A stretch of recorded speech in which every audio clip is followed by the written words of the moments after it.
Oui, alors on commence avec celle-ci. Pour les contrats qui connaissent une forte augmentation, comment on fait? Est-ce qu'on peut répercuter cette hausse sur nos clients? C'est ce que nous disent plusieurs auditeurs, je vous résume.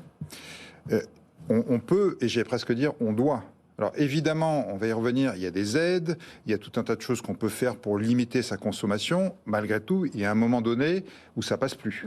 C'est-à-dire que je dis aux chefs d'entreprise, n'allez pas vous mettre en marge négative simplement parce que vous n'osez pas, vous ne voulez pas aller parler aux clients et demander des hausses. On l'a connu sur les matières premières, on a fait un travail colossal avec tout le monde du BTP lors de la flambée des matières premières. C'est la même chose avec l'énergie. Chacun doit prendre sa part. Chacun doit se dire, allez, je ne prends pas tout, mais quand même, je ne peux pas tout laisser à mon fournisseur. Parce que si on se dit, c'est le, entre guillemets, le maillon le plus faible, le plus fragile qui prend tout, ben on va casser la chaîne. Oui. Donc voilà, le message c'est oui, allez-y. Et si c'est difficile, si c'est compliqué, n'hésitez pas à saisir la médiation pour qu'on vous accompagne, non pas dans une négociation, mais dans recréer un lien de dialogue pour qu'ensuite vous puissiez résoudre ensemble le problème. Cette question que Jean-Charles Boucher nous a envoyée par mail, au sujet des aides pour les ETI fortement consommatrices d'énergie. Quels sont finalement les secteurs concernés? Y a-t-il des plafonds applicables? Et la Commission européenne a-t-elle finalement validé les dispositifs? Alors, je vais essayer de ne pas être trop technique quand même, parce que sinon je vais perdre tous nos auditeurs et téléspectateurs. Déjà un petit mot, on a réuni, comme on le fait souvent quand il y a un sujet comme ça, un comité de crise sur l'énergie. Un comité de crise où je réunis les grands énergéticiens, EDF, Engie, Total Energy, l'ensemble des acteurs de l'énergie, et puis les représentants des entreprises, le MEDEF, la CPME, l'UDP, de manière à, en permanence, faire remonter les pratiques qui pourraient être anormales et appeler les entreprises concernées, et deux, surtout, promouvoir, mettre en avant des bonnes pratiques.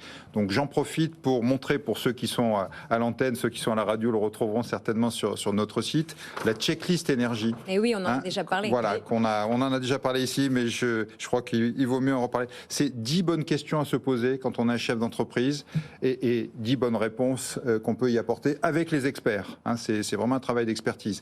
Premier sujet, lire son contrat. Le nombre de chefs d'entreprise qui m'appellent et à qui je dis, mais est-ce que vous avez lu votre contrat? Est-ce que vous avez droit aux tarifs réglementés ou pas? Ah ben peut-être, je ne suis pas sûr. Est-ce que votre contrat est à tacite reconduction? Ah oui, c'est intéressant. Quelles sont les conditions de sortie du contrat? Donc déjà, lire son contrat, le comprendre.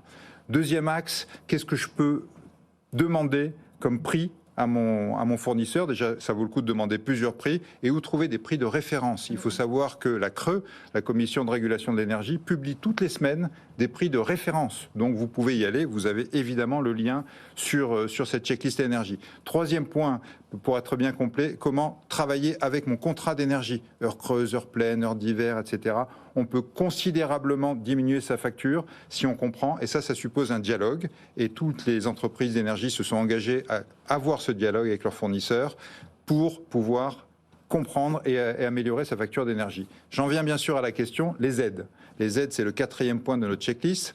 Il y a des aides à tous les niveaux. Il y a des aides à tous les niveaux, c'est-à-dire quelle que soit la taille de l'entreprise, vous pourriez avoir droit à une aide. Donc renseignez-vous, tous les liens sont là. Qu'est-ce que c'est principalement? Vous avez une première aide aujourd'hui, en 2022, qui s'appelle le guichet énergie, sur lequel toutes les entreprises peuvent aller. Il y a certaines conditions à avoir. Je ne vais pas rentrer encore une fois trop dans les détails. Il faut à minima que la facture d'énergie représente plus de 3% de votre chiffre d'affaires de 2021. Si c'est le cas, il y a quelques autres conditions, mais vous y aurez droit. En 2023, les choses ont évolué, puisqu'il va y avoir un outil supplémentaire pour les PME, TPE, qui s'appelle l'amortisseur. L'amortisseur, c'est très simple, ça va s'appliquer directement sur la facture d'énergie. C'est-à-dire c'est votre fournisseur qui va diminuer de 20% en gros la facture d'énergie qu'il va vous envoyer. Si après avoir eu cette facture d'énergie diminuée, vous rentrez encore dans les critères d'aide, vous aurez en plus les aides. Donc en gros, pour les PME qui consomment pas mal d'énergie, ça peut aller jusqu'à 35-40% de diminution de leur facture d'énergie. Il y a d'autres niveaux, et c'est à ça que faisait référence le monsieur dans la question, pour les ETI, pour les grands groupes. Il y a des aides qui peuvent aller plus loin. Tout ça va être publié dans les semaines qui viennent parce qu'il y a des décrets d'application, il y a un travail avec l'Europe. Donc je ne rentre pas dans les détails, mais deux informations importantes. Un, vous avez un numéro vert. Pour tous ceux qui ont lu la checklist, ce numéro vert est dessus, je le rappelle, le 0806 000 245.